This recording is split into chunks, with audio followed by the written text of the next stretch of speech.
ఆందోళన కలిగించిన అంశం తిరుమల లడ్డు నెయ్యి కల్తీ వ్యవహారం. ఇది పార్టీలకు సంబంధించిన అంశమా, ప్రజల మనోభావాలకు సంబంధించిందా, లేక భగవంతుడికి సంబంధించిందా? ప్రస్తుతం ప్రజల మదిలో మెదులుతున్న ప్రశ్నలు ఇవి.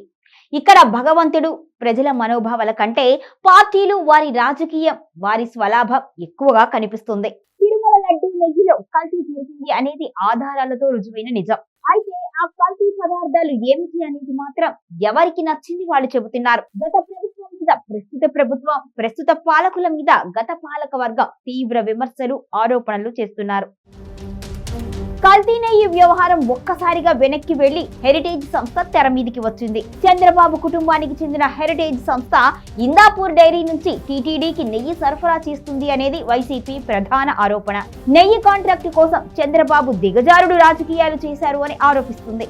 ఇక దేవదేవుడి పవిత్రమైన లడ్డు ప్రసాదంపై దారుణమైన అబాండాలు వేసి ఇందాపూర్ డైరీకి కాంట్రాక్టు కోసమే చంద్రబాబు కుట్ర చేశారు అని వైసీపీ శ్రేణులు ఆగ్రహం వ్యక్తం చేస్తున్నారు. నెయ్యి తీగలాగితే హెరిటేజ్ డొంక బయటపడింది. హెరిటేజ్ కు అనుబంధ సంస్థే ఈ ఇందాపూర్ డైరీ అని, మొత్తం 22 సంస్థలతో హెరిటేజ్ సిండికేట్ అయింది అని వైసీపీ చెబుతుంది. 2014-19లో 189.19 కోట్లకు నెయ్యి కాంట్రాక్ట్ ఇచ్చినట్టుగా, కిలో 278 రూపాయలకే ఇందాపూర్ కు కాంట్రాక్ట్ కట్టబెట్టినట్టుగా సాక్ష్యాలతో సహా వెల్లడించింది. శ్రీవారి ప్రసాదంపై చంద్రబాబు ప్రభుత్వం డ్రామా ఆడింది అని, తక్కువ ధరకు టెండర్లు పిలిచి కట్టబెట్టింది చంద్రబాబు గత పాలనలో అని వైసీపీ వెల్లడించింది. రేటు తక్కువ కాబట్టి కల్తీ అంటున్న బాబు సూత్రం ఇప్పుడు ఇందాపూర్ కు వర్తించదా అని ప్రశ్నిస్తుంది. ఇక నెయ్యి కల్తీ జరిగినట్టు ఆరోపణలు, ఆధారాలు స్పష్టమయ్యాయి. ఇప్పుడు డ్యామేజ్ కంట్రోల్లో భాగంగా నెయ్యి కల్తీ వ్యవహారాన్ని హెరిటేజ్ సంస్థకు అంటగట్టేందుకు కొత్త ప్రచారం మొదలుపెట్టింది అని ప్రభుత్వ పెద్దలు తీవ్ర విమర్శలు చేస్తున్నారు. అయితే దీనిని ఖండించింది హెరిటేజ్ సంస్థ. ప్రజలను తప్పుదోవ పట్టించేందుకు హెరిటేజ్ సంస్థపై ఆరోపణలు చేయడాన్ని గుర్తు చేస్తూ ప్రత్యేక ప్రకటన సైతం విడుదల చేసింది. సాధారణంగా డైరీలు పరస్పరం కొన్ని పదార్థాలు, ఉత్పత్తులను కొనుగోలు చేస్తూ ఉంటాయి. అలాగే ఇందాపూర్ డైరీ నుంచి చీజ్, యూహెచ్డి పాలు, ఎస్ఎంపి, పన్నీరు వంటి కొన్ని ఉత్పత్తుల విషయంలో కాంట్రాక్ట్ మ్యానుఫ్యాక్చరింగ్ మాత్రమే జరుగుతోంది. సాధారణ వ్యాపార ప్రక్రియలో ఇది ఒక భాగం. అయితే తిరుమల తిరుపతి దేవస్థానానికి నెయ్యి సరఫరా విషయంలో ఇంతవరకు హెరిటేజ్ కలగ చేసుకోలేదు. ఇందాపూర్ డైరీతో నెయ్యి సరఫరాకు సంబంధించి హెరిటేజ్ ఎటువంటి ఒప్పందము కూడా చేసుకోలేదు. టీటీడీ నెయ్యి సరఫరాకు సంబంధించి ప్రత్యక్షంగా లేక పరోక్షంగా ఎన్నడూ కూడా కలగ చేసుకోలేదు అని, అసలు సంబంధం లేని అంశాన్ని రాజకీయ ప్రేరేపితంతో అంటగట్టేందుకు ప్రయత్నం చేస్తున్నారు అని హెరిటేజ్ సంస్థ చెప్పుకొచ్చింది. హెరిటేజ్ ఫుడ్స్ ఇందాపూర్ డైరీ నుంచి ఉత్పత్తులు కొనుగోలు చేసే సంస్థ మాత్రమే అని, తమ ఉత్పత్తులను ఇందాపూర్ కు అమ్మే సంస్థ కాదు అని పేర్కొంది. ఇటీవల హెరిటేజ్ సంస్థ తయారు చేస్తున్న పెరుగులో కనీస పాల కొవ్వు లేదు అని food safety and standards act కింద ₹1,00,000 పెనాల్టీ విధించారు. అయితే ఇది నిజం కాదు అని హెరిటేజ్ చెబుతోంది. హెరిటేజ్ ఉత్పత్తులకు సంబంధించిన నమూనాలను సేకరించే సమయంలో సరైన పద్ధతి పాటించలేదు అంటుంది. ఆ మొత్తం ప్రక్రియలో లోపాలు ఉన్నట్టుగా ప్రకటనలో తెలిపింది. ఇక నిర్దేశిత ప్రమాణాల కంటే SNF స్థాయి చాలా ఎక్కువగా ఉన్నట్టుగా ల్యాబ్ నివేదికలో తేలింది.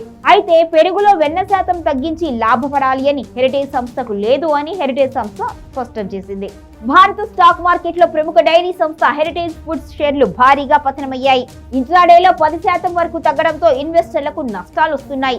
ఇదే సమయంలో సంస్థ ప్రమోటర్లుగా ఉన్న నారా భువనేశ్వరి, నారా లోకేష్ సంపద కూడా ఆవిరైపోయింది. Q3లో బలహీన ఫలితాల నేపథ్యంలో షేర్లలో అమ్మకాల ఒత్తిడి నెలకొంది. ఈ సంస్థ మార్కెట్ విలువ ప్రస్తుతం 3.37 వేల కోట్లుగా ఉంది. ఇక స్టాక్ 52 వారాల గరిష్ట ధర 540గా ఉండగా అక్కడి నుంచి చూస్తే దాదాపు 35% తగ్గింది. ఇక స్టాక్ 52 వారాల కనిష్ట ధర 352.10గా ఉండగా దానికి ఇప్పుడు సమీపించింది అని చెప్పవచ్చు. హెరిటేజ్ సంస్థ అంచనాలన్నీ అందుకోవడంలో విఫలమైంది. సంస్థ నికర లాభం ఏకంగా 20% వరకు తగ్గి 34.5 కోట్లుగా వచ్చింది. ఈ క్రమంలోనే లాభం తగ్గడంతో ఇన్వెస్టర్లు ఈ షేర్లను విక్రయిస్తూ ఉండడంతో అమ్మకాల ఒత్తిడి నెలకొన్నట్టుగా తెలుస్తోంది. హెరిటేజ్ ఫుడ్ షేర్లు పతనంతో ఇన్వెస్టర్లు భారీగా నష్టపోతున్నారు. అయితే ఇక్కడ ఇన్వెస్టర్లే కాకుండా సంస్థ ప్రమోటర్లు కూడా ఒక్క రోజులోనే భారీ నష్టాలు చవిచూశారు.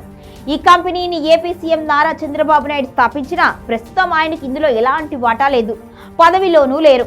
ఆయన సతీమణి నారా భువనేశ్వరి సంస్థ వైస్ చైర్మన్, ఎండీగా ఉండగా ఈమెకు ఇందులో 2025 డిసెంబర్ 31 నాటికి 24.37% వాటాకు సమానమైన 2,26,11,525 షేర్లు ఉన్నాయి.